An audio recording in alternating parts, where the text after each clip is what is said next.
আসসালামু আলাইকুম। Thoughts of ইঞ্জিনিয়ারের আরও একটি নতুন ভিডিওতে আপনাদের স্বাগতম। আপনারা দেখতে পাচ্ছেন আমাদের প্রজেক্টে পাইল ক্যাপের ওপর নতুন একটি কলাম বসানোর কাজ চলতেছে। তো আজকের ভিডিওটি খুবই গুরুত্বপূর্ণ, সবাই না টেনে সম্পূর্ণ ভিডিওটি দেখবেন। আমার চ্যানেলের ভিডিওগুলো যদি আপনাদের ভালো লাগে তাহলে অবশ্যই ভিডিওতে একটি লাইক দিবেন এবং চ্যানেলটি সাবস্ক্রাইব করে দিবেন, পাশে থাকা বেল বাটনটি প্রেস করে দিবেন যেন আমার চ্যানেলে নতুন কোনো ভিডিও আপলোড করা হলে সবার আগে আপনি দেখতে পান।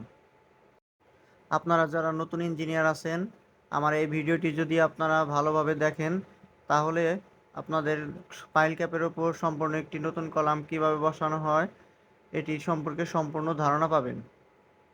ভিডিওটি দেখে যদি আপনাদের একটুও উপকার হয়ে থাকে তাহলে ভিডিওতে একটি লাইক দিবেন এবং ভিডিওটি শেয়ার করে অন্যদের দেখার সুযোগ করে দেবেন। আপনারা দেখতে পাচ্ছেন এখানে দুজন মিস্ত্রি শল এবং সুতার সাহায্যে গ্রিড লাইনের মাপগুলো বেজের ওপর নিয়ে আসতেছেন। এখানে একজন মিস্ত্রি গ্রিড লাইন বরাবর শল ধরেছেন এবং নিচে আরেকজন মিস্ত্রি সেই শলের মাথা বরাবর মার্কিং করছেন। এভাবে আমরা একে একে একটি পাইল ক্যাপের ওপর ঠিক যতগুলো কলাম থাকবে ততগুলো কলামের জন্য গ্রিড লাইন থেকে মাপগুলো নিচে নামিয়ে আনতে হবে। আপনারা দেখতে পাচ্ছেন এখানে আরও একটি কলামের জন্য গ্রিড লাইন থেকে শল ধরে তারপর গ্রিড লাইনের মাপ বেজের ওপর নিয়ে আসা হচ্ছে।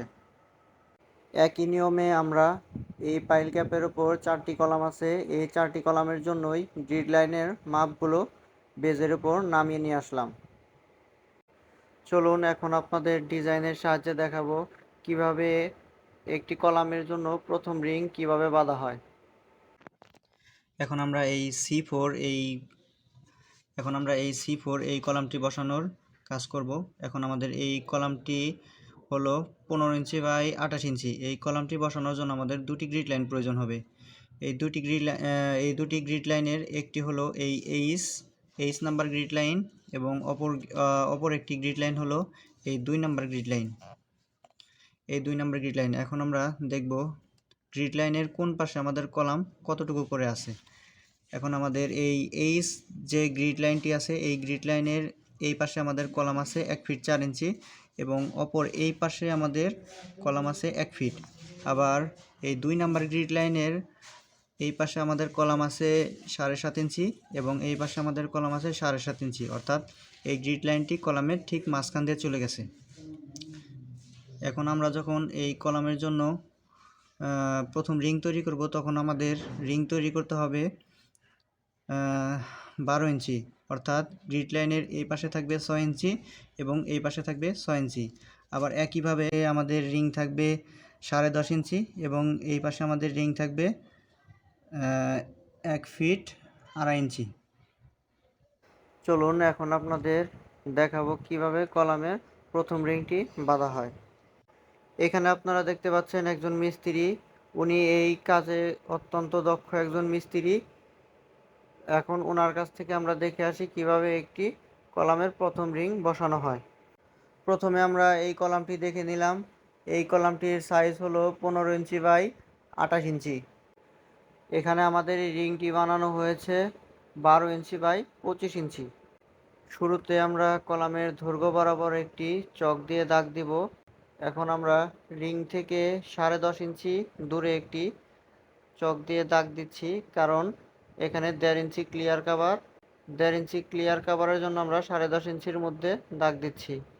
এখানে 10.5 ইঞ্চি প্লাস 1.5 ইঞ্চি এই হলো আমাদের সেই 12 ইঞ্চি, যা কলামের এক পাশে থাকার কথা, অর্থাৎ কলামের এক পাশে থাকবে 1 ফিট এবং অপর পাশে থাকবে 1 ফিট 4 ইঞ্চি। এখন আমরা আবার কলামের প্রস্থ বরাবর দাগ দিচ্ছি। এখানে এই গ্রিড লাইনটি কলামের ঠিক মাঝখান দিয়ে চলে গেছে, অর্থাৎ এখানে আমরা 6 ইঞ্চি দূরে দাগ দিচ্ছি, কারণ দুই পাশে 1.5 ইঞ্চি 3 ইঞ্চি ক্লিয়ার কভার চলে গেলে থাকে আমাদের রিংয়ের সাইজ 12 ইঞ্চি, তাই আমরা 6 ইঞ্চির মধ্যে দাগটা দিলাম।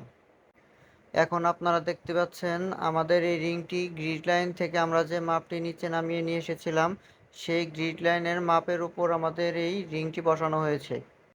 এখন আমরা কলামের রিংয়ের উপর যে দাগটি দিলাম সেই দাগটি কলামের গ্রিড লাইনের যে মাপ নেওয়া হয়েছিল সেই মাপ অনুযায়ী সুন্দরভাবে বসানো হয়েছে। আমাদের কলামের এই প্রথম রিংটি বসানোর কাজ শেষ হয়েছে, এখন শুধু বাঁধার কাজ বাকি আছে। এখন আপনারা দেখতে পাচ্ছেন আমাদের এই রিংটি বাঁধার জন্য অলরেডি 2 জন মিস্ত্রি বাঁধার কাজ শুরু করবে এবং আরও একজন মিস্ত্রি এসে এখন যোগ দিলেন। এখন 3 জনে মিলে কলামের এই রিংটি বাঁধার কাজ করতেছেন। এই রিংটি বাঁধার কাজ শেষ হলে আপনাদের দেখাবো কিভাবে একটি সম্পূর্ণ নতুন কলামের রডগুলো বাঁধা হয়। আপনাদের দেখানোর সুবিধার্থে আমি ভিডিওটি স্কিপ করে দিলাম। এখন আপনারা দেখতে পাচ্ছেন কলামের জন্য টাইবারগুলো সুন্দরভাবে সিরিয়াল বাই সাজানো আছে। এখন এই টাইবারগুলোর ভিতর দিয়ে কলামের রড প্রবেশ করিয়ে সেই আগে যে রিং বাঁধা হয়েছিল সেই রিংয়ের উপর বসানো হবে। এভাবে আমাদের সবগুলো কলামের রড প্রবেশ করানো হবে এবং সেই রিংয়ের উপরেই বসিয়ে তারপর রডগুলো বেঁধে দেওয়া হবে। আশা করি ভিডিওটি আপনাদের অনেক ভালো লেগেছে। তো আজকের ভিডিও দেখে খুব সহজে আপনারা বুঝতে পারলেন কিভাবে একটি সম্পূর্ণ নতুন কলাম বসাতে হয়। তো আজকের ভিডিও এই পর্যন্তই ছিল। দেখা হবে সামনের নতুন ভিডিওতে। সবাই ভালো থাকবেন, সুস্থ থাকবেন।